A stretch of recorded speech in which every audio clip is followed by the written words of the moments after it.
Okay, okay. So, ano ngayon? Oras ba kayo din? Alas 8 na. Uwi na sana kami, dumating pang isa.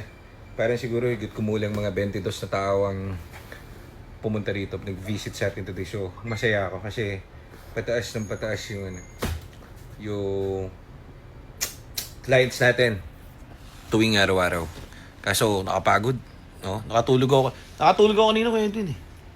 Sa kotse. Hindi ko alam, tulog pala ako eh. Oh. Eto na nga. Dito ko na kayo din. Tabi na tayo. Lagi na. Sabihin mo sa akin. Dito ko na. So, babalag ko muna si Kuya Edwin ngayon kasi mukhang may kailangan si Kuya Edwin ngayon sa akin. Ay, Kuya Edwin ah. Shoutout Kuya Edwin. Shoutout. Ano problema? Uwi nga lang ako ngayon. Hala ko ba? Bakit? Ano lang. Misfire. Si ano pala? Sinatanggalan ng axle. Oo, yan. Si Sarada? Silver. Sinatanggalan ng axle? Nabasa siguro yan, no? Ayun si Kuya Edwin. Oh, ano nangyari? Uwi ka? Magwi-withdraw lang ako. Naku po, magwi-withdraw. Itiin. Babalik ka bukas? Oo. Sabay na ako kay Aldo. Para makapasok. Pagod ka ba kanina? Sobra. Dahil tao? Grabe. Lahat ba masaya? Masaya lahat. Kailangan? Mm. Walang umuwi luhaan? Wala. Very good. O sige, kung Tuwa. ganun. Kung ganun pala eh, kailangan ng bembang moments. Sige, wala akong magagawa. Bembang yan eh. Di ba? Hindi pipigilin yan, magbembang yan. Oo. Mukha ka namang ano. Bukas yan, ano yan? Tawag dito. Naka-withdraw ka na, okay yan, maano ka na. Masikap ka niya lang bukas. Sure ball. Sure. O yun, sige. Ano, Scalis? Kaya na. Bakit hindi ka naman ano yan? Babiyahe ka? MRT, madami. Isang oras na kami dyan. MRT? O saan ka bababa? Ano? Tropical. Tropical Hut? Ano? Mga na Pasig. Marikina Pasig. Okay. Tapos, yun lang. Yun pa. Ano? Sakay ng jeep. Tapos, uwi na sa inyo. O sige, si Aldo man nandito na rin bukas. Sabay na nga ako. Ayan. Kita nyo guys, yan lang kung bakit ako kinorner dito sa isang tabi ni Kuya Edwin habang ako ay nagmumuni-muni at dahil ako ay pagod na pagod, bigla akong kinorner at sinabihan akong kailangan niyang lumarga at bumembang. O sige na, bembang. Walang problema. Oh, mabol pa Sir Emma, no? Binasic lang natin na misfire. Tagal niya nagamit, 8 months na yan. Pinapagawa niya pa lang. Actually, binigyan ko lang siya high tension wire na isa. Nabasa yung ano niya, spark plug. Very basic pare, walang tranny, walang engine problem. Ay, sarap. Okay, so uwi na tayo maya.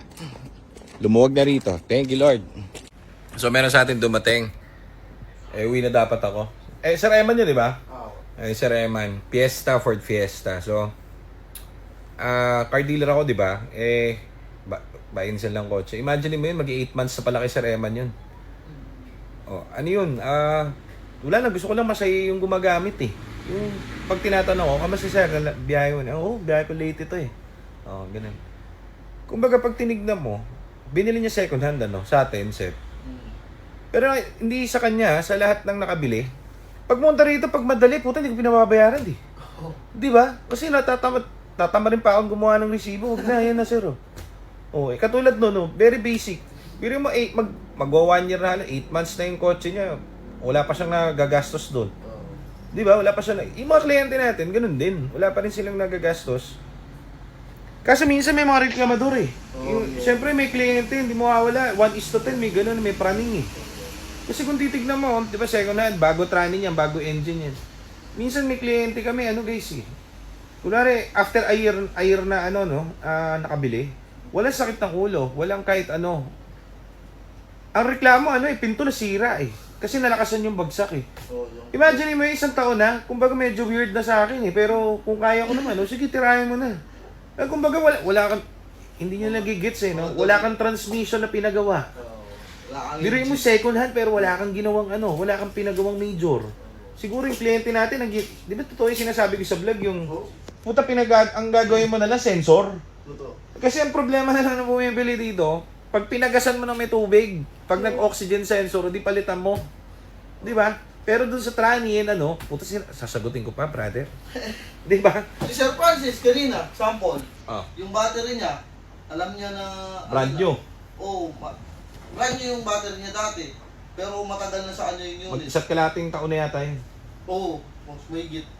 Yung kotse niya, Oo, expert. yung pula. Yung nakabangga ng Innova yun. Ah. Siya yung nabangga ng Innova pero hindi na damage. Oo, binayaran niya yung battery. Kanina, nagpa-deliver siya ng battery. Okay na siya sa kanya, gamit-gamit na. Hindi, daily workhorse yun. Oo, yun. Hindi, kumbaga, lagi kami tumutulong sa kliyente, guys. Kliyente, tulong ka lang ng tulong. Wala nang problema kasi ganyan ang blueprint ko sa kanila eh.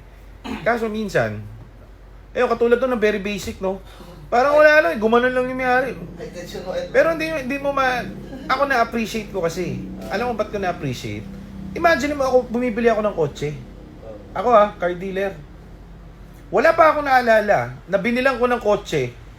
Tapos may tinanong ako, Ma'am, bakit po may tagas yung ano? Wala naman tumulong sa akin eh. Wala pa sa akin tumulong. Kumbaga, lahat ng binilang ko ng kotse, goodbye. Bye-bye. Meron nga yun eh.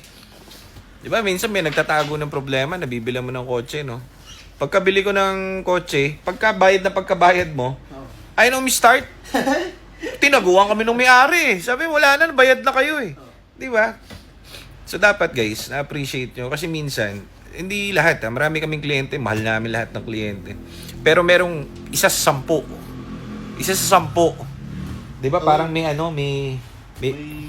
weird fuck. Parang weird fuck.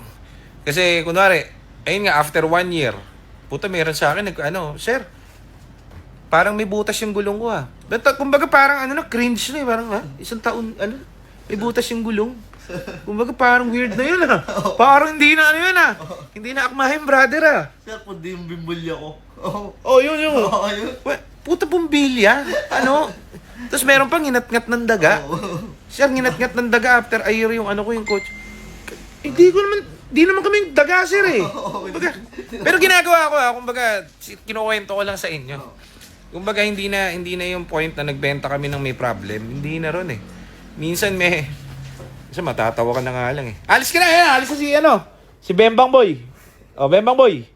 Mag-ingat ka, Bembang Boy Boss, nandito na ako. Sigurado ka, ayun lang muna, uwi na ako. Salamat.